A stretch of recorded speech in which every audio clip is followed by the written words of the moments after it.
हर हर महादेव दोस्तों। आज हम जानेंगे हरितालिका तीज की व्रत कथा, पूजा की विधि और शुभ मुहूर्त क्या है। तो आइए शुरू करते हैं। हरितालिका तीज 2025 का व्रत 26 अगस्त को है, जो विशेषकर सुहागिन महिलाएं और विवाह योग कन्याओं के लिए महत्वपूर्ण है। इस दिन मां पार्वती और भगवान शिव की पूजा की जाती है। हरितालिका तीज का व्रत इस वर्ष 26 अगस्त को मंगलवार को मनाया जाएगा। हिंदू धर्म में इस व्रत का विशेष महत्व है। इस दिन भगवान शिव और मां पार्वती की विधिवत पूजा अर्चना की जाती है।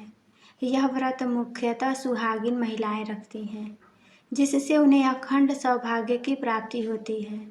धार्मिक मान्यताओं के अनुसार माता पार्वती ने भी भगवान शिव की प्राप्ति के लिए यह व्रत किया था। जिन कुंवारी कन्याओं के विवाह में बाधाएं आती हैं, वे भी इस व्रत का पालन करती हैं, ताकि उन्हें सुग्राही वर मिले। विवाहित महिलाएं यह व्रत अपने पति की लंबी उम्र, स्वास्थ्य और सुख समृद्धि के लिए करती हैं।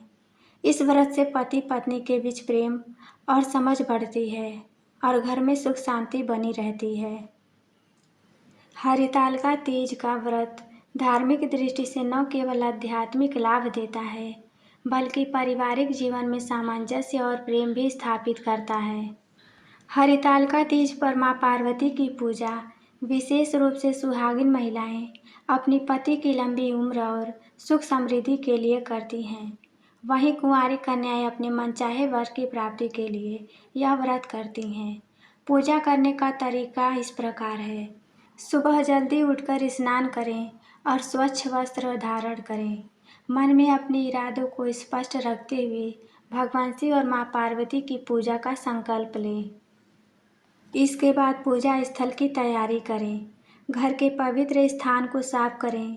मिट्टी या लकड़ी की चौकी पर माता पार्वती और भगवान शिव की मूर्ति या चित्र स्थापित करें। चारों ओर फूल, दीपक और धूप रखें। इसके बाद पूजा सामग्री और श्रृंगार भी तैयार करें। मां पार्वती को हल्दी, सिंदूर, चूड़ियाँ, सुहाग की अन्य वस्तुएं, फूल, फल और जल और मिठाई अर्पित करें। हरितालिका तीज में व्रत कथा और भजन कीर्तन अवश्य करें। पूजा के समय हरितालिका तीज की कथा का पाठ या श्रवण करें। भजन, कीर्तन और आरती से मन और वातावरण पवित्र बनाएं। माता पार्वती से सुख समृद्धि, पति की लंबी उम्र और घर की भलाई की प्रार्थना करें। इसके बाद हरितालिका तीज की व्रत का कथा अवश्य सुनें। तो आइए हरितालिका तीज की व्रत का कथा प्रारंभ करते हैं। हरितालिका तीज की कथा भगवान शिव स्वयं मां पार्वती को उनके पूर्व जन्म की स्मृति कराने के लिए सुनाई थी। पौराणिक कथाओं के अनुसार शिवजी मां पार्वती से कहते हैं, हे गौरी, तुम्हारा पूर्व जन्म पर्वतराज हिमालय और रानी मैना के घर हुआ था। तुम मुझे भगवान शिव अपने पति के रूप में पाने की इच्छा रखती थी। इसके लिए तुमने हिमालय पर गंगा के तट पर कठोर तप शुरू किया। 12 वर्ष तक बिना अन्न जल ग्रहण किए केवल सूखे पत्ते खाकर तुमने जीवन व्यतीत किया। गर्मी, सर्दी और बारिश में भी तुम्हारी तपस्या अटल रही।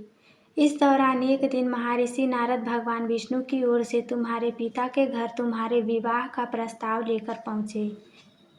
नारद जी ने कहा कि भगवान विष्णु पार्वती से विवाह करना चाहते हैं। हिमालय ने भी यह प्रस्ताव सहर्ष स्वीकार कर लिया और तुम्हें इसकी सूचना दी।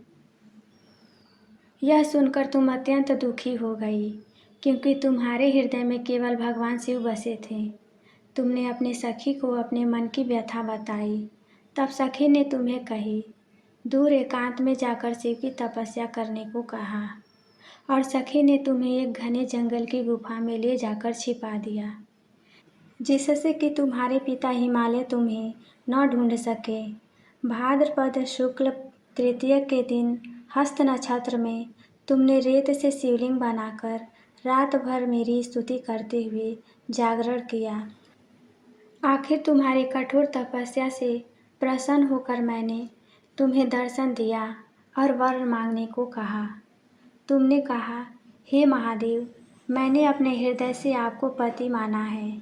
मैं किसी और से विवाह कैसे कर सकती हूँ। मैं चाहती हूँ कि आप मुझे अपनी अर्धांगिनी के रूप में स्वीकार कर लें। मैं तथास्तु कहकर वहाँ से वापस कैलाश पर्वत को लौट आया। इधर तुम्हारे पिता भी तुम्हें ढूंढते हुए जंगल पहुँच गए। तब तुमने उन्हें सारी बात बताई। पिता ने भी तुम्हारी इच्छा का सम्मान किया और इस प्रकार से हमारा विवाह संपन्न हुआ। भगवान शिव ने माँ पार्वती से कहा, हे गौरी, तुमने भाद्रपद शुक्ल तृतीया को जिस तरह से कठोर व्रत किया, उसी के प्रभाव से मैं तुम्हारा पति बना। इसी तरह इस व्रत को करने वाली प्रत्येक स्त्री को मैं मनचाहा फल देता हूँ।